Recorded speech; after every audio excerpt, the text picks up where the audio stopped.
Hello, STEM Nation. Jeff here, and welcome to episode number 39 of STEM on Fire, where we interview practicing professionals in the area of science, technology, engineering, and math to help guide students interested in STEM careers. If you like what you hear, please share it with a friend. Now let's get fired up with our guest, Drew, and I hope our chat will help ignite your passion towards a STEM career. Drew Nigh earned a bachelor's and master's degree in nuclear engineering from the University of Wisconsin-Madison. Go Badgers. Graduating in 2016. He had multiple internships during college and is currently a risk management engineer at Jensen Hughes. Welcome to the show, Drew. Fill in any gaps and share a bit of your personal life. Hello, Jeff. Thanks for having me on, first of all. I'm excited to talk about my career and my career path. Pretty excited about engineering, and it's something I'd love to share my experience with all your listeners. You hit the highlights there. So, I went to the University of Wisconsin. I studied nuclear engineering, and I continued at the University of Wisconsin and got my master's degree in nuclear engineering. And then ever since then, I guess I've had a pretty brief career so far. 2 years in the nuclear power industry, working for Jensen Hughes as a consultant for a nuclear power plant. All right. Thanks, Drew, for that. And you are the first nuclear engineer on the podcast. So this is new for STEM Nation. It's new for me. I don't really know any nuclear engineers. So could you fill in what type of career opportunities are available in nuclear engineering? Oh, sure. When I went to Wisconsin, we mostly focused on the power side of nuclear, but really radiation is something that's applied in a lot of different fields. So there's a medical application for radiation with different medical imaging or cancer treatment. And then besides that, there's medical physics, which is people who decide radiation's like biological effect on the body and what's a good radiation dose or an acceptable radiation dose for workers in the field. And then what I focused on in school was kind of how to make a nuclear reactor. It's a lot of mechanical engineering type stuff. In nuclear engineering, so in the curriculum, you have both a bachelor's and a master's degree, and you had mentioned that you could go into like nuclear medicine, or you focused on the power generation and designing a nuclear reactor. At what point would a student have to determine whether or not they want to go down, let's say, the nuclear imaging or the power distribution? For us at Wisconsin, it was basically senior year. So you're taking, at least most engineering students at Madison, the first 2 years, you're taking pretty much the same classes as everyone else. Junior year, you started to get into more nuclear classes. And then senior year is when you really decide, okay, I want to go the radiation sciences route or the nuclear power route. For a lot of radiation science folks, they do need to continue and get like a PhD. So you had mentioned you went down the power generation route or designing nuclear reactors, and you said that was heavy mechanical engineering. So could you actually go into your field, kind of the nuclear reactor design, with a mechanical engineering degree? Oh, absolutely. I mean, I think that most of the engineers I work with at the power plant don't have nuclear engineering degrees specifically.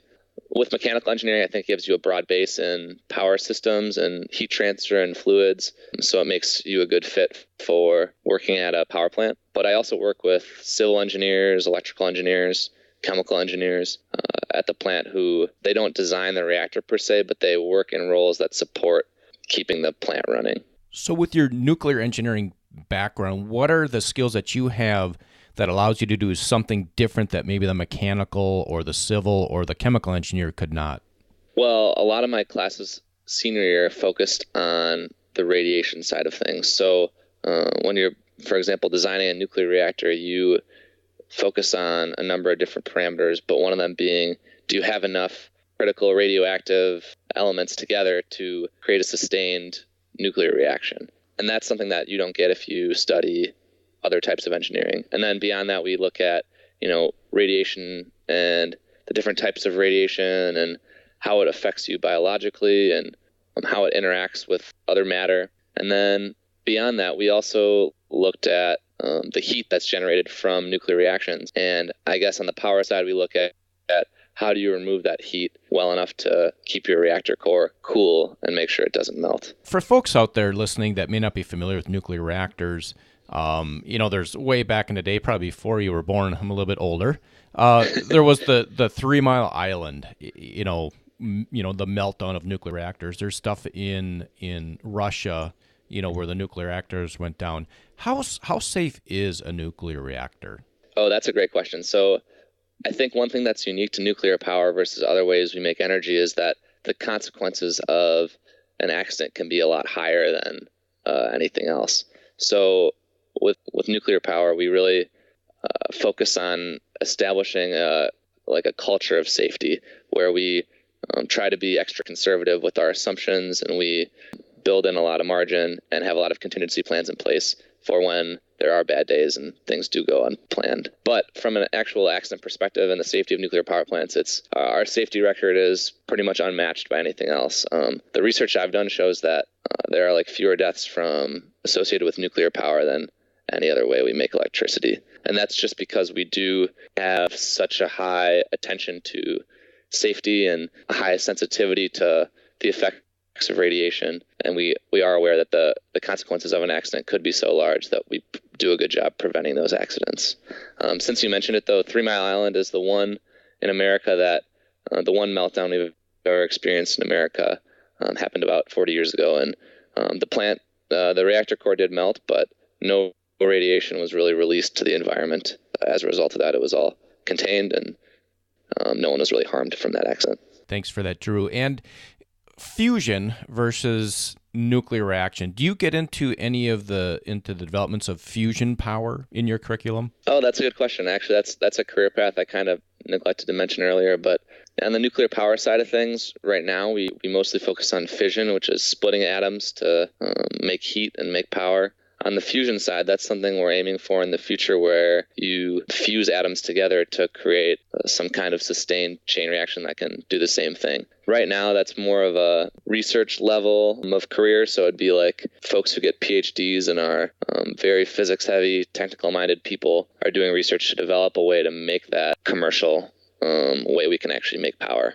So right now, I guess most people who study nuclear engineering don't go down that path. I think there's definitely an opportunity to get exposed to classes like that, though, if you go to a university with a nuclear engineering program. Right, Drew. And what would you describe as your specific area of expertise? I guess on a day-to-day basis, my job is kind of let me back up a step and say nuclear power plants are kind of unique because they run 24 hours a day, 7 days a week. They're always on. Doesn't matter if the wind is blowing or the sun is shining or there's a gas shortage. We're pretty much running all the time. And so they do a lot of what's called online maintenance. So the plant is running and they'll have to take out, for example, a safety system or some kind of pump or a valve or a motor and do some kind of surveillance testing on it or preventative maintenance to make sure that if we do have an accident, that it will work the way it's supposed to. So what I help them with is before we do online maintenance, we have to assess the risk associated with that. So we say, okay, if we take out this pump, what other equipment do we need to be keep an eye on it and protect to make sure that, say we do have an accident while we're doing maintenance, that we're still able to have this system work the way it's supposed to. So I help them with basically assessing the risk associated with doing online maintenance. All right, Drew. And what is one thing that really has you fired up about nuclear engineering, and where do you see it's headed? One unique thing about nuclear engineering or nuclear energy for me is the fact that it has the potential to create so much carbon-free electricity. And so right now, we get carbon-free electricity from a few different sources. We have wind power, we have solar power, hydroelectric power, nuclear, and those are the big hitters. And of those, almost 60% of our carbon-free electricity comes from nuclear.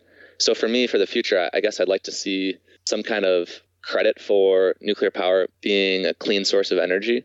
As it stands right now, I think that the nuclear power industry is kind of at this weird reckoning where it's pretty expensive to build plants and to maintain these plants.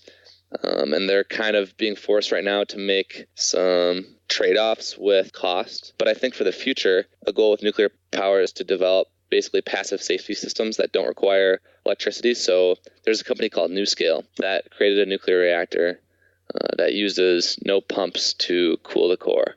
So it does this thing called natural circulation.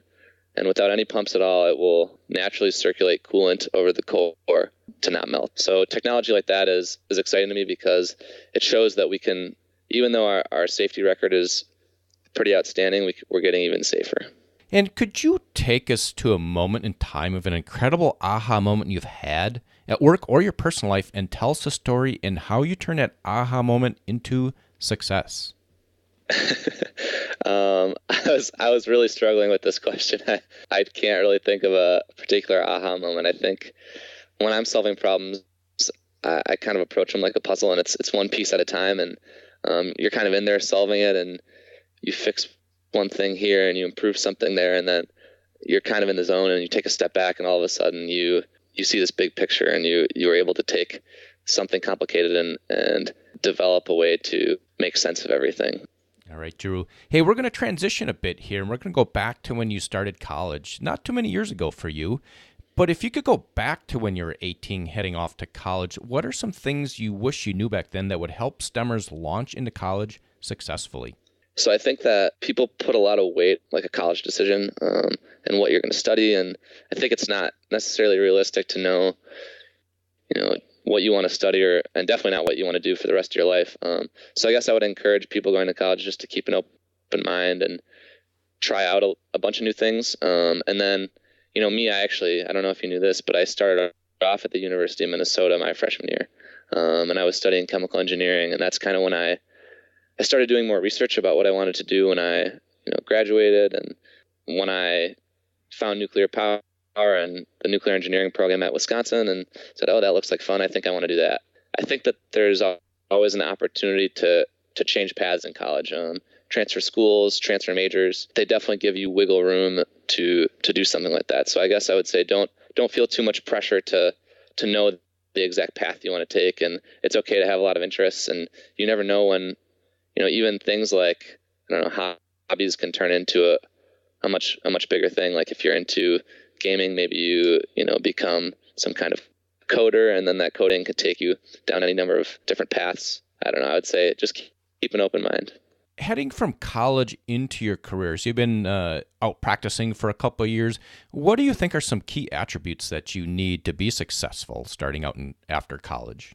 Honestly, number one is something you don't really learn in a classroom. It's just the ability to have a conversation. So I think that's something you can practice all the time, is when you're talking to someone, what are some ways that you can be a better listener and ask good follow-up questions and get them to open up to you in a way that makes someone like you, pretty much. And I think that, as I said, you don't need to learn that in a classroom, but it is something you can intentionally practice when you're in college, especially when you're trying to make new friends. When you're a freshman, you're meeting all these new people. You're in new classes all the time. You're always exposed to new social situations. And I would say that's number one. Yeah, STEM Nation, listen before speaking. And Drew, we're going to take a quick pause and thank our sponsor, Audible, who's offering a free audiobook. You can head over to STEMOnFireBook.com. That's STEMOnFireBook.com to get a free audiobook of your choosing. If you decide to cancel within 30 days, there's no cost, and you keep the audiobook. And it's time for the lightning round. Drew, are you ready? Oh, I'm ready. What's the best piece of advice you've ever received? This is one I heard recently, and it kind of hits on what I just said. It's you can't listen with your mouth open. And what's a personal habit that contributes to your success? Doing your best to have a positive attitude. So, example I have at work now is when people offer you feedback or criticize your work, you can kind of feel a little bit defensive or a tendency to think those people offering you feedback are wrong. In your mind, you should just train yourself to say thank you for your feedback and look at it in a positive way. Yep, say thanks for your feedback. They're giving you feedback because they care about you, not because they want to ding you. Yes, exactly.